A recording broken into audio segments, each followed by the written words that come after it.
Welcome everybody to this week's, or to this, I was going to say this week. I've been hosting too many other meetings, to this session of the, sorry, my notes are out the window here too as well. But welcome everyone to the Washington County Fairgrounds Advisory Committee. I'm Steve Nagy, I'm the vice chair for the committee.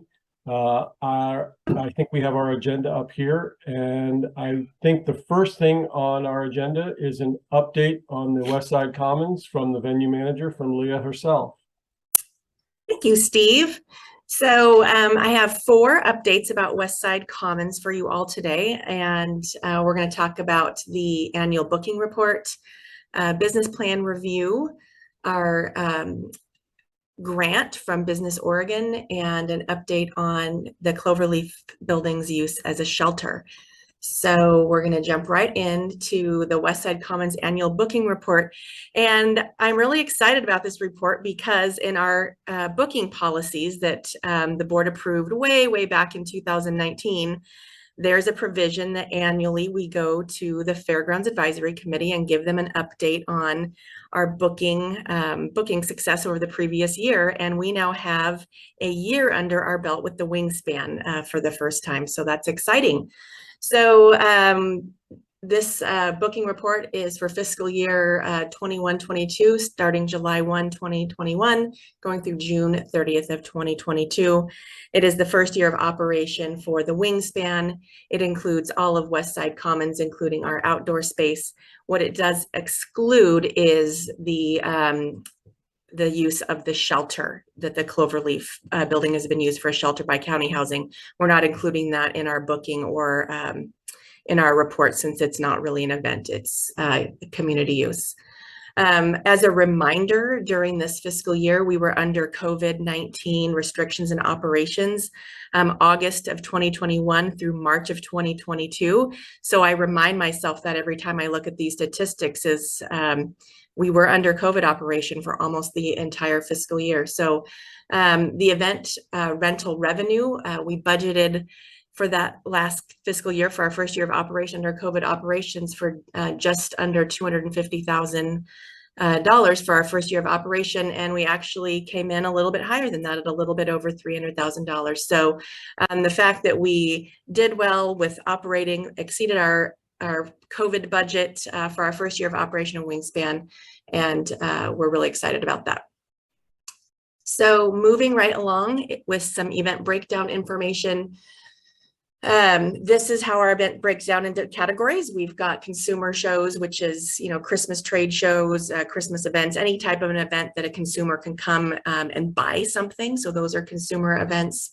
We had some sporting events, primarily gymnastics was some of our first gymnastics and martial arts. A couple of trade and industry shows, religious shows, those kind of things. You can see them there all on the screen. There's, probably 3 major categories that stand out the highest, and that is just about 20% of our events are consumer events, about 20%-ish are meetings, and about 20%-ish are 4-H related. I think this is some interesting information. For those 22% of our consumer events is over 57% of the actual revenue. So it was some good statistics that the staff put together for this first year of use of the facility under this booking policy, for a total of 76 events. Breakdown by area rented. So you can see our use of the expo hall, conference room, outside space, and meeting rooms. Again, we've excluded the Cloverleaf building. So some of the events, there's a reason it's 87 instead of the 76 from the previous slide, and that's because some events use more than one space. Yes, Chair Harrington, go ahead. My question is on the previous slide.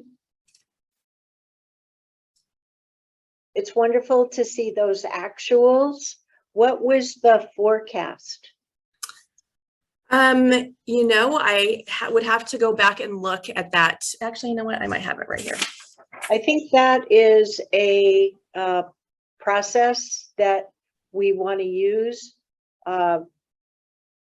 reporting actuals, including what was forecast. So, you know, the performance to actuals, so that year over year, you know, well, and hopefully you have a 3-year forecast at least, if not a 5-year.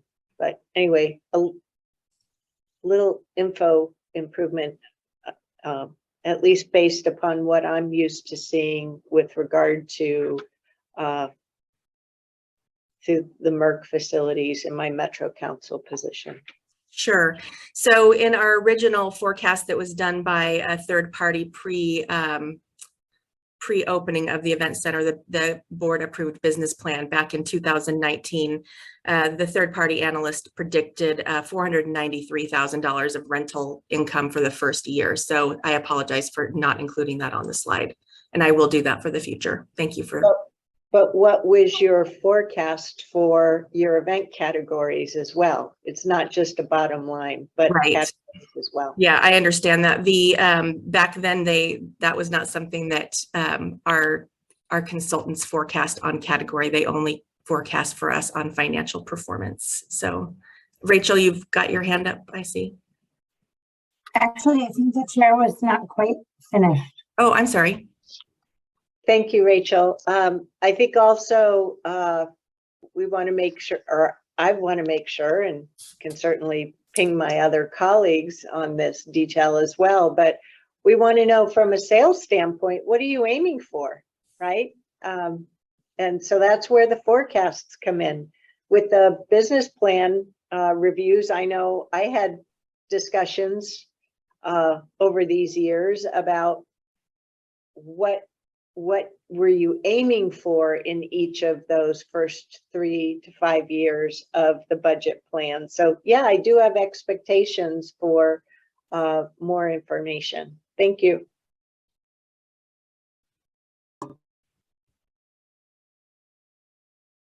Rachel, did you have a question still? Oh, no, I was just going to add to what the chair mentioned. I think that's absolutely the expectation going forward, and what you're going to get to the business plan review in a bit, but that's the tie, right? What was expected, what are we seeing, and what can we predict from, well, what has changed, and what can we predict for the future? So I just wanted to just elevate what the Chair Harrington said, and also just let the committee know that this is part of the business plan review, and also something that I think we can add going forward, not just for this group, but also as we report to the County Commission. Thank you, Rachel. Any other questions on this slide from anybody on the committee? Go ahead, Nancy. Sorry, I was wondering, do these numbers include, is this before the finish of the new building or after? And did we look at the before and the after? And I think this might be in further support of what Chair Harrington was trying to talk about, but it would make sense if numbers were different before and after the new wingspan building. Is that a fair statement?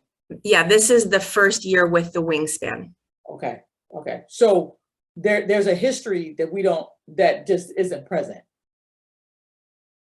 Got it. Thank you. Okay. So again, just back to this quick slide, if anybody has any questions on it, this is just a breakdown by rental area. Deanna has a question. Oh, sorry, Deanna, go ahead. No worries, and this might not be appropriate at this time, but I'm just wondering, are you seeing as COVID is, sort of taking its place in our society, and we're resuming some normalization of business and some business travel coming back, are you seeing an uptick on the requests for conferences? And I see the meeting space. I'd be interested in knowing whether that meeting space was utilized by business, nonprofit, community use, just to get a sense of sort of how the conference space is performing. So yeah, we can certainly get further down into the details on what type of meetings used, like you said, nonprofit community. We can get breakdowns for the committee for that. That's easily done.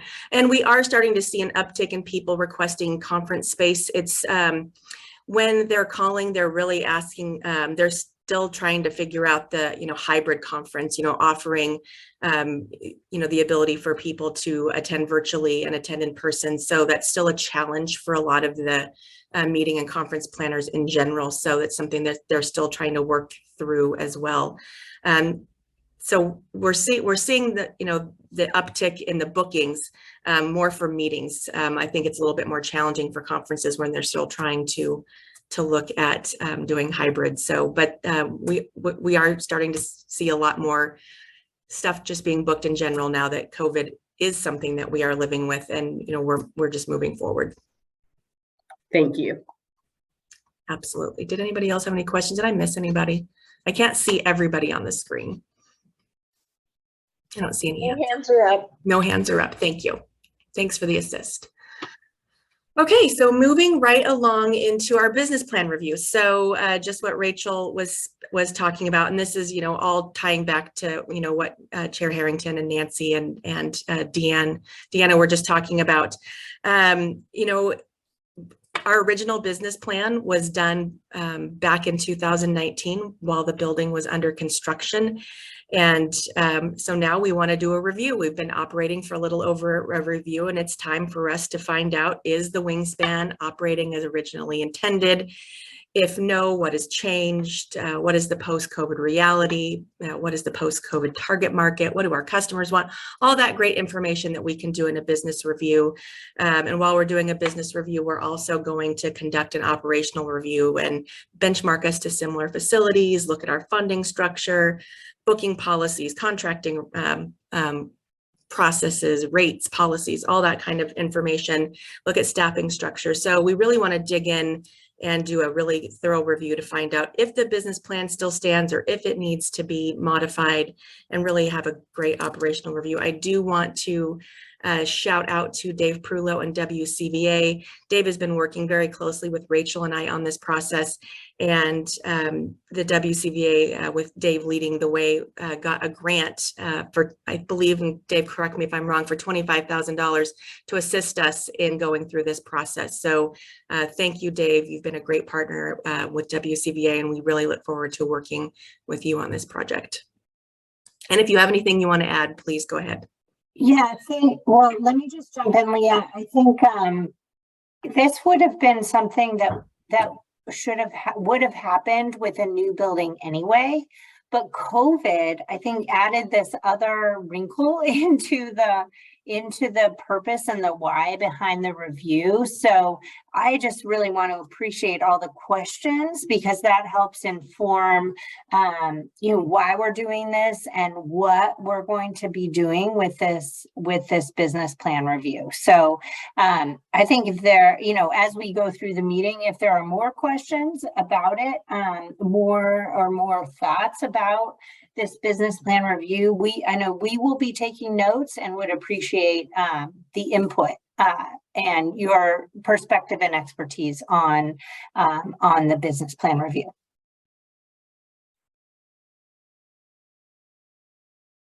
Thank you, Rachel.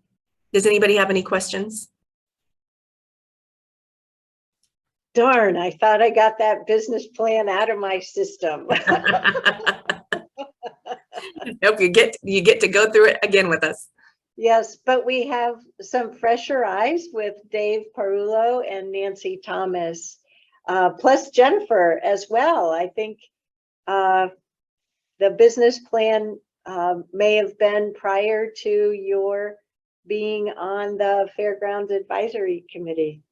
Sorry, Chair Nagy, I shouldn't chime in so much. My apologies. Oh, no. What I was going to say is I was going to support all of the discussion and say, where it looks like 20% of the booking or 20% of the use is covering over 50% of the revenues, and some of the other 20% are coming in much lower. I mean, I think it's an opportunity to look at marketing for where, what types of activities and events are most attractive, therefore generate revenue, which support all of these other smaller types of activities, which don't generate as much revenue, but have just as much value for the community. So I think doing this plan and understanding how to attract those high value, high revenue generating trade events really will be to the benefit of everyone and to all the other events, whether it's 4-H or whether it's smaller meeting space or community events that use it that are very valuable but don't have the same type of revenue potential. And I wonder too, thank you for that comment. I'm wondering if the business plan, I don't remember because I haven't looked at it for almost 2.5 years at least. If the business plan defines what community value is or what characterizes community value, Right. Versus everyone having a different opinion about that. So I really appreciate your thinking on that.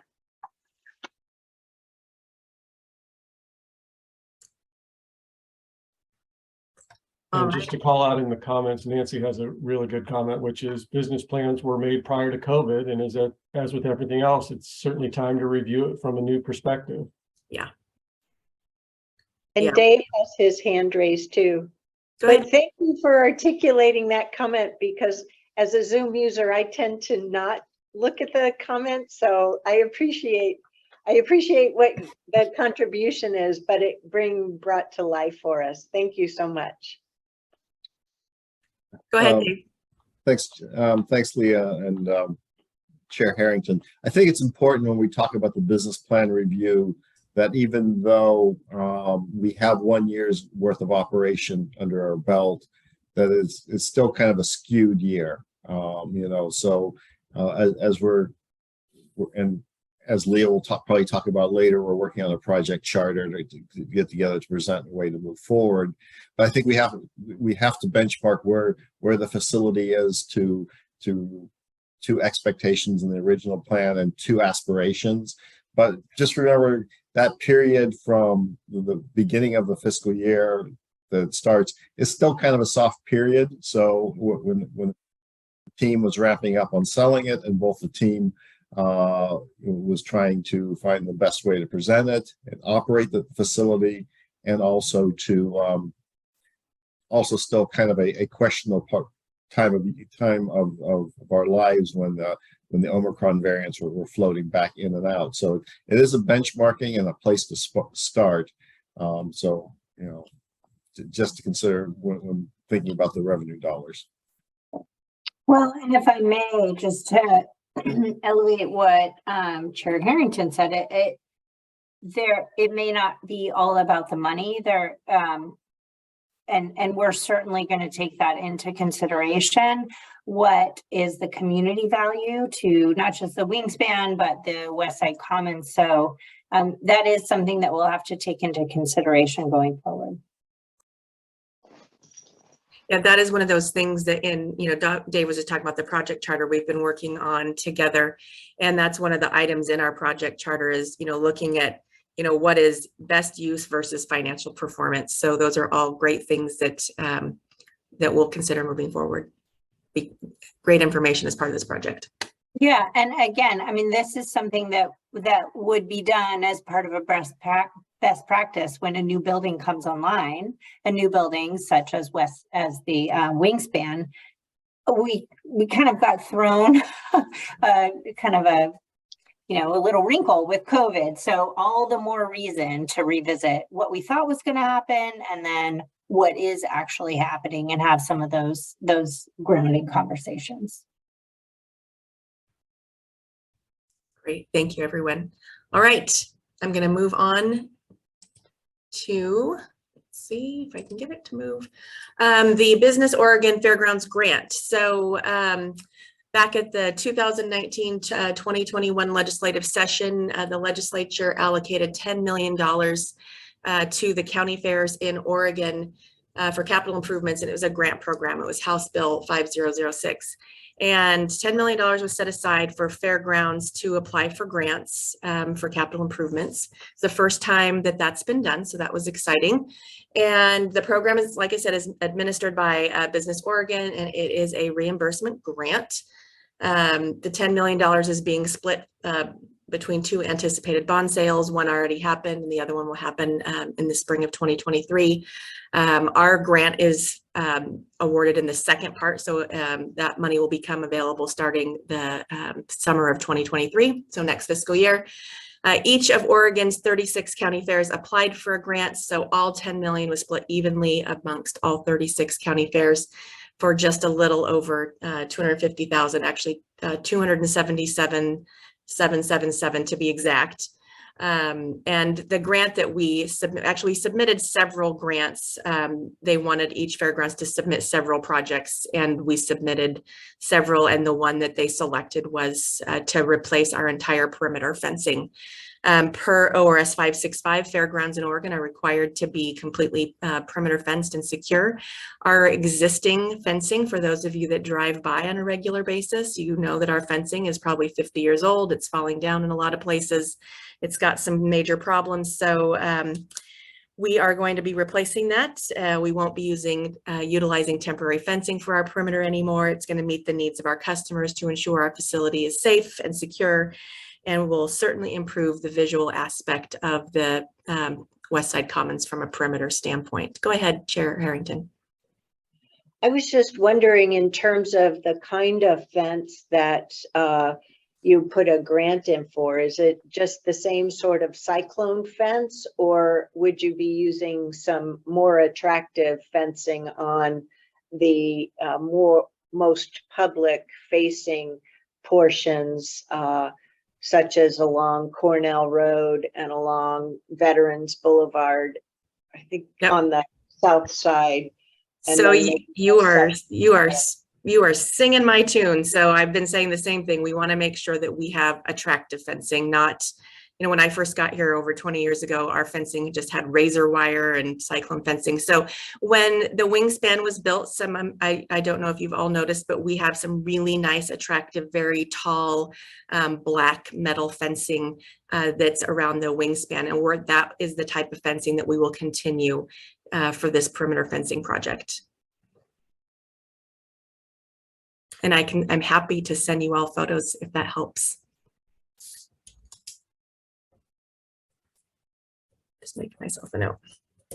So yeah, we'll be, the wingspan set the tone with the type of fencing, and that's what we'll be using throughout the project. Dave has his hand raised. Go ahead, Dave. Hey, Lee, I'm just curious, does that cover the entire project, or is that like a matching grant to other funds? I'm just curious what you anticipate the expense to the fairground to be. So we're going to have to go out to bid on it, and so we don't know what the entire cost will be. The good news is we have money that we can budget in for next fiscal year. I don't know that the entire grant is going to cover the entire project. They don't require matching grants. I'm certainly open to applying for other grants if anybody is aware of some out there. But we do have funds in the fairgrounds budget for next fiscal year that we'll be submitting to the board that could be used for that as well. But it's the 277 is the base amount coming from the state, and we'll be supplementing that with other funds, I'm sure, because I believe it's going to cost more than that, but we're going to be getting bids. Nancy's hand is up. Go ahead, Nancy. Oh, you're muted.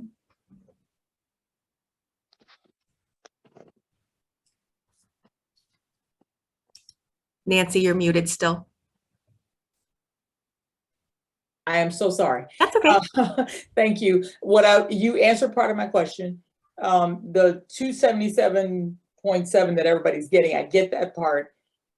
What we may not know, and what apparently you guys have already done, is that you already did, you submitted the proposal for the grant based on someone's quote. So the question was, how much was that quote? And then do we know if that's still a valid quote or not? And is that the reason why we're talking about additional funds? Because somehow that just doesn't seem like a lot of money to me, but that's just my observation. So the last time we got a quote for replacing the perimeter fencing was in 2020, and the quote was just under $500,000 at that time. So that was our baseline, knowing that that was what it was a couple of years ago. We'll be going out to bid to find out what that exact amount will cost. So we assume that there's obviously going to be an increase in that over the last 2 years. So then if I understand you correct, then Chair Harrington and this group would then be trying to take all 100% of those funds and then add them to and then find additional funds to meet, because I was thinking also that I thought it was going to be about $500,000. So I just wanted to know what the plan was for the other half of the money, and is everybody okay with the fact that this grant that came from the state is great, but we're going to use 100% of it for some really nice fencing and to be compliant, of course? So the fairgrounds has money in reserves that we will be requesting through our budget process to use that extra amount of money for this process. Are there any other hands up? I don't see any. Any other questions? Okay, moving right along. Last topic for me is the Cloverleaf building being used for the winter housing. This was done. It was done last year and the year before by Washington County Housing Department. We give them a discounted on their rental because they rent it for several months on end, and the housing department does manage the shelter. So this is a mutually beneficial partnership that assists with addressing homelessness in our community. So we're grateful that we get to partner with the Department of Housing to work on this project to really answer a big need in our community. We know that this kind of creates a conflict with the typical users of the Cloverleaf building. For some small events, 4-H typically uses that building quite a bit, and some other small community events usually happen in that. So we're working through some of those challenges. And we're also working with housing on a long-term path. Likely it will, they'll use it this year and possibly next year while they, it gives housing the opportunity to develop some permanent shelters of their own. So we're grateful that we get to be part of this process. And we know that the housing department really appreciates the partnership as well. Any questions on shelter? Okay, well then I am done with my presentation. Go ahead, Steve. Thank you. And I want to preface my question with the fact that I'm pleased that it's going to be used. But what kind of communication and outreach has gone to the neighborhood? I think those of us who will remember a few summers ago when there was some concern, from residents, and I think it went well. I think the concerns were addressed and followed through with, but I think we know that our constituents don't always like to be surprised. And so, it's a good thing, and we have, we should be proud of it. And, it's in response to both the needs of our neighbors who are houseless, as well as response to the needs of our community who are saying, okay, government, do something. And so all of those are the right reasons for doing it. I just want to make sure that the neighborhood is being communicated with. Yes, so I have been working with Jess Larson over at Housing on this. The first year when we did the shelter, we did it very quickly, and outreach kind of, it was COVID, didn't really happen very well. Last year, before the winter shelter opened, Housing did a great job with doing outreach to the neighborhoods by email, and I think they did a virtual open house public Q&A on it as well. And Jess assures me that they are doing that again this year before it opens. Good, because I think it opens Monday. So yeah. It's pretty last minute if those things haven't already occurred, but I'm glad that there's a plan. Mayor, we'll be sure to follow up with Housing and get some information back to the committee on what exactly the plans are for communication. The communication between Leah and Housing has been really strong. I mean, and I do feel like they have heard the concerns of both Westside Commons staff as well as the neighborhood, and have have even shifted some the provider of the shelter services, but we will certainly follow up and make sure that this group is aware of what the communication plans are with the neighborhood. Yeah, I will follow up with Jess. I know that that was on their list of things to do before the shelter opened, but I will double check to be sure and let you guys all know. All right, if there are no other questions, I will end my presentation for Westside Commons. Thank you, Leah. I think the next on the agenda was an update from Gary. I think I saw you here on the fair. Correct, Steve. Yeah, I'm here. I'm online. There we Sorry, are. I came in late, but we were running a confined space emergency over at Applied Design, so we just got off of it. So that's why I'm here now. So got on, but this was the first opportunity to really run a 10-day event at the Wingspan, and realized it went fairly good. Some of the weather didn't cooperate with us because we had some extreme heat from about 7 of those days where we had to go ahead and alter some of the time frames to hopefully pick up some of the attendees to make it a little bit more tolerable for them. And of those 7 days, we had temperatures anywhere from 99 up to 103, as you probably remember, where it's coming in there. Attendance again was probably down about 9% from the previous year, and realized that came in, but attendance, and like we said, for us this year was 149,848,000. So we looked up pretty good in there based on that heat attendance in there. And revenue that we did earn in 2022 was up roughly about 120,000 compared to 2021. And a lot of it came in on the concessions. A lot of it also came in on alcohol. Even though it was hot, people still like to drink where it came in there. The big thing that came in is the big increase for us was the commercial venue booths that we rented out there. We had a 252 booths compared to what we had the previous year with only 117. So we looked out pretty good. So main thing that came in too is we had all our FFA, and we had our 4-H kids, and we even had pretty much our open class came in on animals this year, which was really nice to see that. The only probably animals that we really didn't get full attendance and full participation out were basically the small animals, and that is due to the heat where it came in. But we still had KVs, we still had chickens, we still had hens, and we still had a lot of the birds that did come in, which was kind of nice to be able to see them. Those did get to go home with their owners during the fair, just to be able to make sure that they could maintain their livability due to the heat. So, which was kind of nice in there.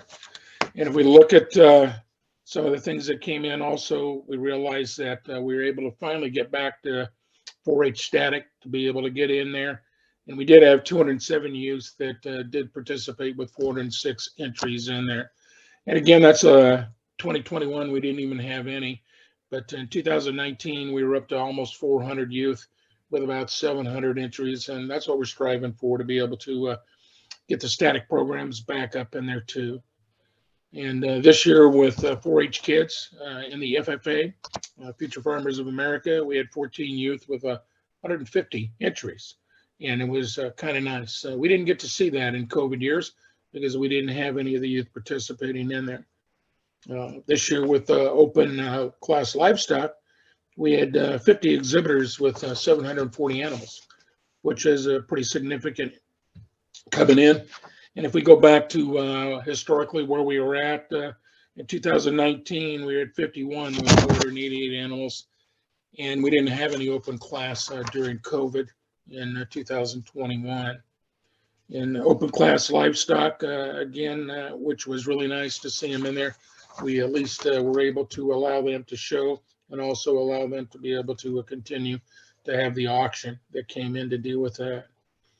This year, we also were able to get open class home arts, was a big thing that came in there, and we had 39 exhibitors with 80 entries.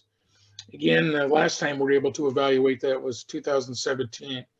And we're up to 122 entries, exhibitors there with 506 entries, but it's increasing as we see with the wingspan due to the enormous size of what we got that came in. We realize that, and again, we look at the different programs that came in with 4-H animals, including even the horse fair. Even the horses weren't with us this year, except for the sheriff's posse were the only horses that we did have. And so we had roughly 166 youth with 231 animals. And again, like we said, we didn't have horses. It was their choices to go to Yamhill, and that's what they chose to do. And FFA livestock, we are at 22 youths with 87 animals. And again, that's about doubles what we saw in the COVID year.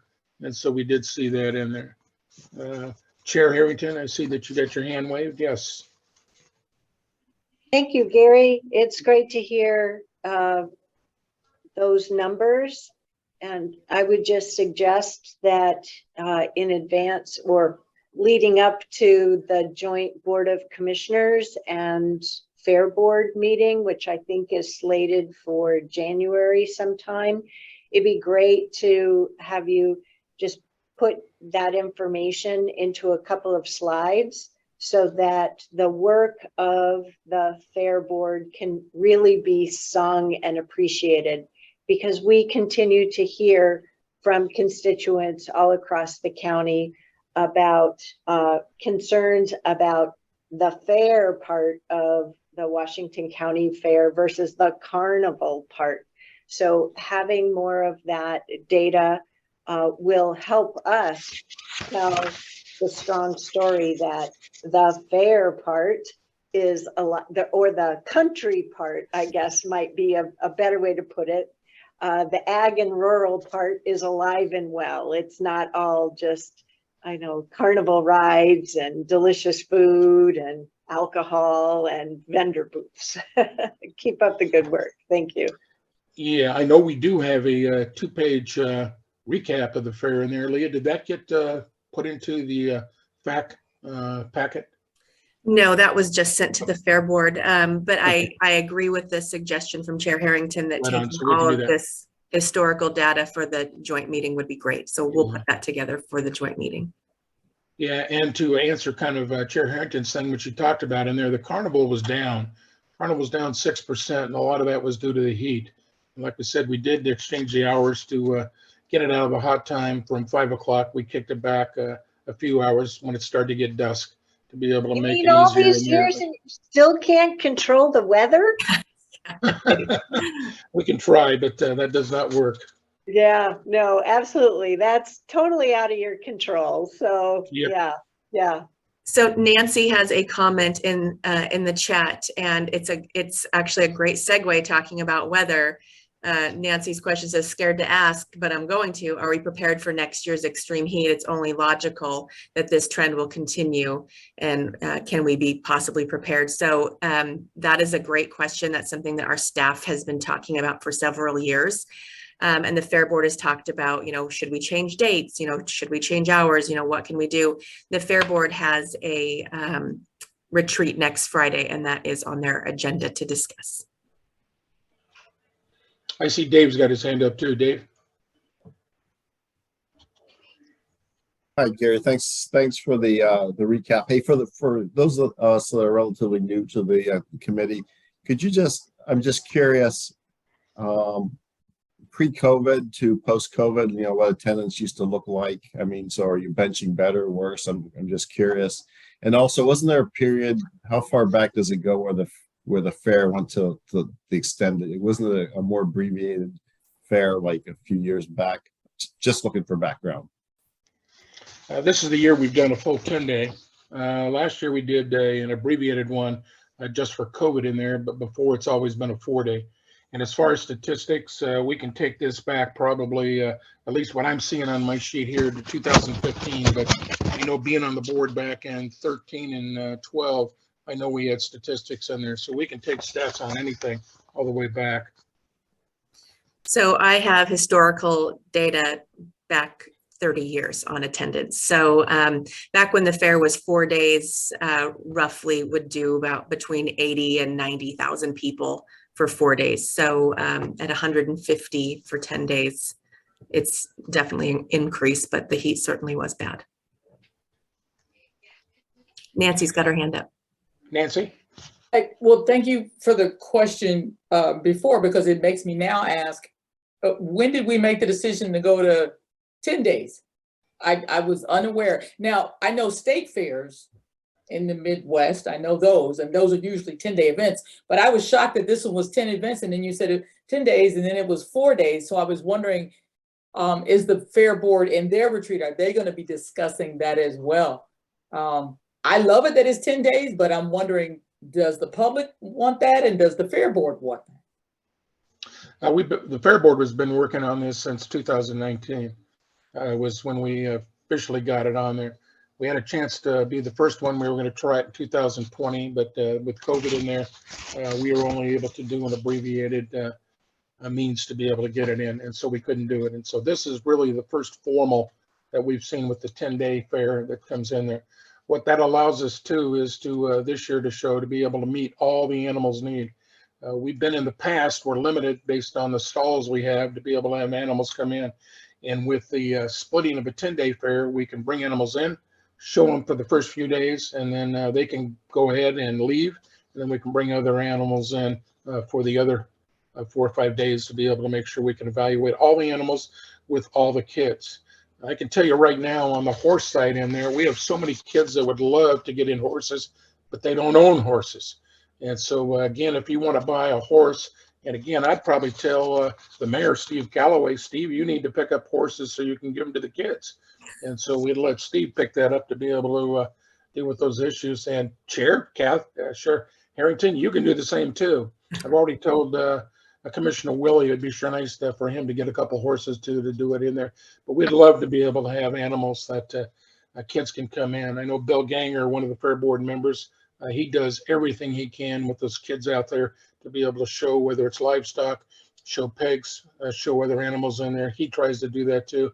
And we have a lot of other members that I could probably go into that do the same thing. So they want to take care of the kids that want to come in. And we look at some of the big things that come in that do it with the 4-H and the FFA kids in there. They really, and you look at the archery program, you look at the dog program that comes into play. And then we realize there's big interest in that, and especially in the archery program. They want to do it too, but at the big fair, we do not bring it in on the 10-day. We don't have archery and arrows to be able to do that. We've even heard people would love to get into axe throwing, but we're not going to probably do that with kids. So just a quick comment, if you don't mind, Gary. Back when we were a 4-day fair, most of the attendees, you know, the 80 to 100, 80 to 90,000 people would come in over 2 days. And it was a public safety issue. Our sheriff's department and our Hillsborough Police Department and our fire department is saying doing that many people over really 2.5 days was unsafe. We were at capacity. And so we were encouraged to really look at how we could be open more days. So our community, who was very, you know, participatory, was able to come more days and try to spread that attendance out, which 10 days did work in that work for that plan. Chair Harrington, if you don't mind, I do want to say, I think that the fair we have here is pretty phenomenal. I love it. Being from other places in the United States, I just want to say that for a quote unquote suburb, you all put on one heck of a fair. And I'm really impressed with that. And I just wanted you to know that, Gary. 80% of our acreage is rural, so Washington County isn't a suburb. It has a suburb component, but over 80% of our acreage is rural. All right, any other questions or comments about the fair? I see Steve. Okay. Yeah, Leah, in your slide, when your breakdown of the usage of wingspan, did the fair numbers factor into that? I couldn't remember back to that. Okay. Yeah. Okay, Yep. Thanks. Yeah, the Wingspan has been a great support for the fair, not only just because we can put more booths and accommodate more people, but there's beautiful plumbed restrooms that we didn't used to have. And the air conditioning on those really hot days, the Wingspan had a lot of attendees in it, cooling off and enjoying all the things that the Wingspan had to offer for the fair. Any other questions on the fair? If not, I'll return it back to Steve. Thank you, Gary. Let me go back to my agenda here. I can find it. I had it up. Yes, Rachel, an update from the county offices. Thank you so much. I really don't have anything to add to what I've already expressed. Just really looking forward to that business plan review and appreciate the involvement of WCBA in that process. It's been a great partnership. So thanks. I guess I would have a follow-up question then, either for Leah or for you, which is one of the things we did look at last year, or certainly the year before, was the capital improvement plan. And so is there a time frame to bring that back for the board to kind of look at just as progress, and then also any changes for the upcoming fiscal years? Thank you. I'm really pleased to say that as a county-wide, we are moving to a capital improvement plan process, and the fairgrounds will be included in the facilities portion of that process. I will also share, just in the interest of transparency, we have a lot of needs countywide in terms of facilities. So I can't give you an exact timing. We are scheduled to meet with the board in December on some preliminary information regarding the format of a countywide CIP and some of the biggest needs that we've uncovered. So, I would hope by the spring, and as we get into the countywide budget process, that we could be back and talking specifically about what some of the fairground needs are. Appreciate that question. Thanks. Okay. Just wanted to know timeframes. Recognize absolutely there's a lot of capital needs across the board. The fairgrounds and the fair complex just being just one of them, but just kind of wanted to make sure that we keep a tab on Appreciate that. And I would also say, with regards to the fairgrounds, we're really the master plan work really moved us a step forward in being ready to have that capital improvement plan conversation. So we will be using the master plan as the basis for that planning effort. Okay, thank you. I see the next on the agenda is a discussion about chair and vice chair for this committee, for election of committee officers. Leah, I think, or Rachel, I'll turn that over to one of you for that discussion and presentation and work. Sure. Thank you, Steve. I'll go ahead and take that. So it's actually just, it's not chair and vice chair. It's actually just for the chair position.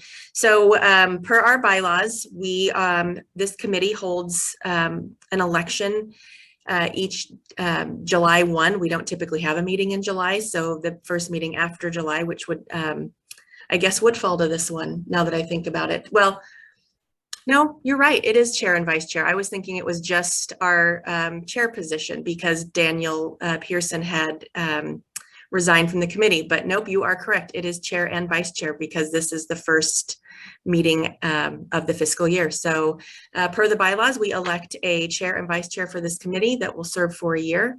And at our last meeting in March, we asked that if anybody was interested to let us know if you were interested in an officer position. And we had 2 people let us know. Jennifer and Nancy are both interested in serving as officers for the committee. So however you would like to manage it, Stephen, if you want to just do a election by position, do you just want to open the floor for nominations? How do you want to handle that? The bylaws are silent on how we operate the actual election. Oh gosh, that means now that we get to make that up here. That's always the worst to do that. Nancy, I see your hand up. I just wanted to make a quick statement. When I found out from Leah that someone else had already volunteered, I am more than willing to step back because that person volunteered before I did, and to support that person in the position. And then also, I think I've been advised that I also have to reapply or something like that. So I just wanted to make that disclosure if that helps the decision making. So just as a quick comment, Nancy's term on this committee ends at the end of this year, and we are hoping that she will reapply for the committee if she's so interested in continuing to serve. Okay. Well, how about this? We could see among the committee members if there is any nominations for the chair position. Why don't we start off with that? Hey, Steve, I'd ask the question, are you willing to serve? Because you've been serving FAC quite a while. I appreciate that, Gary. I'm happy to continue in my current role. I think I kind of mentioned that before. I've got several other commitments, but I'm happy to continue in the role that I have as vice chair. Okay, then I'd nominate you for vice chair for sure. Boy, I see the things I should never mention in public. We have a nomination for the vice chair. Second. Thank you, Bill. We have a second. I guess we should we go ahead and vote then? All in favor? Aye. Aye. Aye. Aye. Aye. Any opposed? Is Bill actually a voting member or ex officio? No, he's voting. Great, thank you. Thank you. I'm happy to continue in that role. So now we have for the chair position, do we have any nominations? We have Jennifer and Nancy have both, discounting the fact of the term limitation for this, but certainly it's through the remainder of this year, obviously. Do we have a nomination from the group for a chair or vice chair, or do we want to handle it this way? Can I ask a question? Absolutely, Chair Harrington. Am I correct in understanding that Nancy said that if Jennifer would like it, she's all in support of that? Or do the two of you want to confer and let us know what your preference is? I am thrilled Okay. that you have two people who want the job. The last meeting, I think Steve just wanted to make sure that he wasn't going to be the one. So I came late to the game by saying, I was thinking about it. Here I am. I'm willing to do it. But if someone else said it before me, I'm fine with that. Well, I don't want Jennifer to feel like she was forced into it. So Exactly. No, I'm definitely, I'm happy to, I wanted to help out and help out with the board. Great. I'd like to make a motion to appoint Jennifer Rylick as the chair of the Fairgrounds Advisory Committee. All right, we have a motion there. Do we have a second? Second. Thank you, Mayor Callaway. Let's all vote. All in favor of Jennifer for chair of the commission? Aye. Or committee, I should say. Aye. All in favor? Aye. Yep. Anyone opposed? Congratulations, Jennifer. Thank you very much for Oh. volunteering and stepping up. Great. I'm happy to help out. Thank you, everybody. Thank I you, think Jennifer. if we meet in person, I think if I remember correctly, there actually was a gavel, so you can exercise your authority that way in the future. Oh, how exciting. Exactly. I think it was a farrier's hammer that was left over and the horse Ah, stayed maybe after the so. fair. So don't, Jennifer, don't set your expectations high. That's right. We don't throw anything away, Mayor Callaway. Everything is reused. That is very true at the fairgrounds. Right, exactly. All right, let's see. I think that moves us on to our last agenda item, which is public comment. Do we have anybody Leah, who's identified themselves for public comment. We have a couple of people that are with us from the public. If any of you would like to speak, please raise your hand and I'll admit you into being able to talk.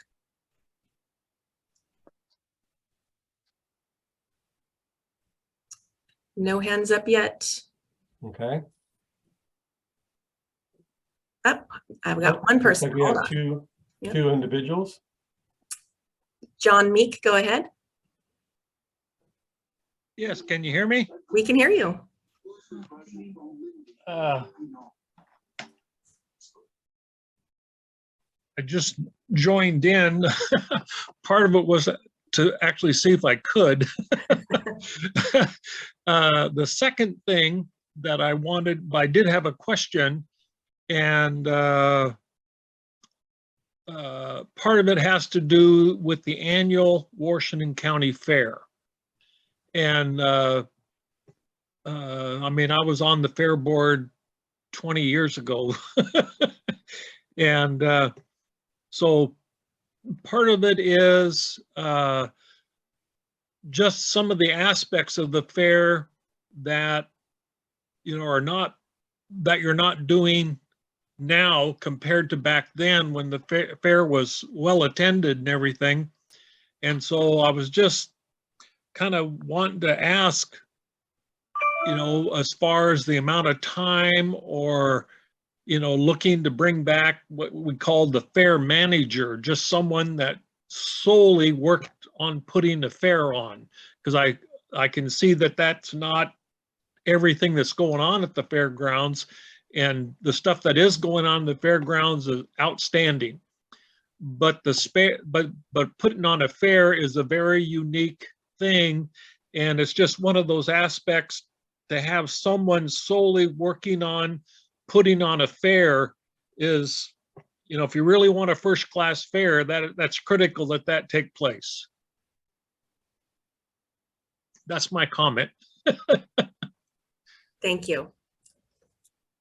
Thank you. And yeah, you know, correct me if I'm wrong, Leah, but like you said, the slide said, or Gary, your slide said, what was the attendance over the 10 days? 139,000 or so, I believe. 149. 149. So if my quick math is correct, that's almost 15,000 people a day, 14,900 on average. And you said when it was a 4-day event, it was 80 or 90,000. When I got here in 2001, there was 30,000 people that came to the fair. Okay. But at the height of the 4-day events? Probably about 90.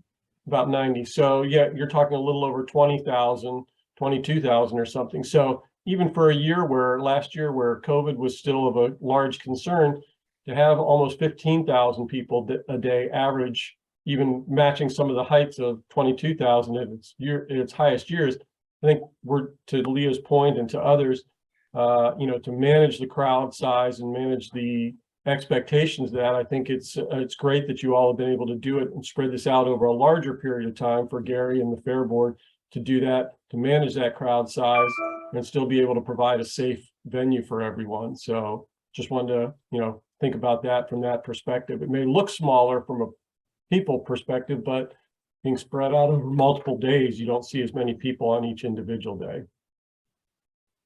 Well, thank you. All right, and then we have Ben Rowe with your hand up. Go ahead, Ben. Hi, can you hear me okay? We can hear you. Thank you for the opportunity. I'm attending today just as a regular citizen. I've lived in the Hillsborough area since 1989, and I have partaken in the fair festivities in the past. And from what I hear, the fair is a great program.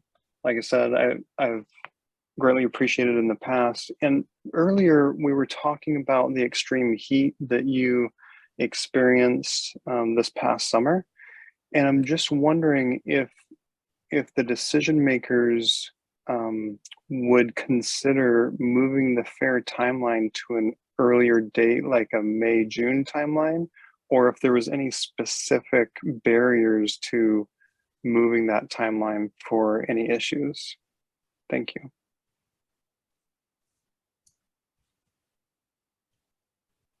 Thank you, Ben.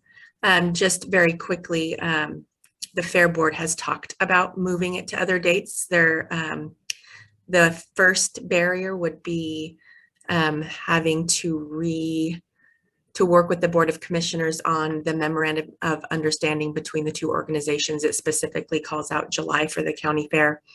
And then there's lots of other things that go into date determination, such as weather, because in May it's raining, routing of carnival, availability of 4-H kids and FFA kids because they're still in school. So there's lots of things that the Fair Board has to consider when looking at changing dates. But those are all things I'm sure they will discuss next week in their retreat. Thank you. Could I say something, Leah? Go ahead. I think at the fair, there's 36 fairs in the state of Oregon, and everybody has their dates. And in order to change a date for a fair, I think we have to work it in 2 years later. And every weekend is booked for the fair from June till August. So it's a tight fit to even change. Yeah, it would be quite the undertaking. Thank you, Bill. Okay, John Meek, your hand is up. I don't know if it's still up or if it's up again.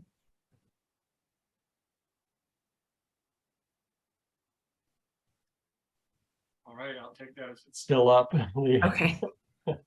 All right, thank you. We'll close that portion of the public comment. Anything else remainder from any other of the committee members before we adjourn?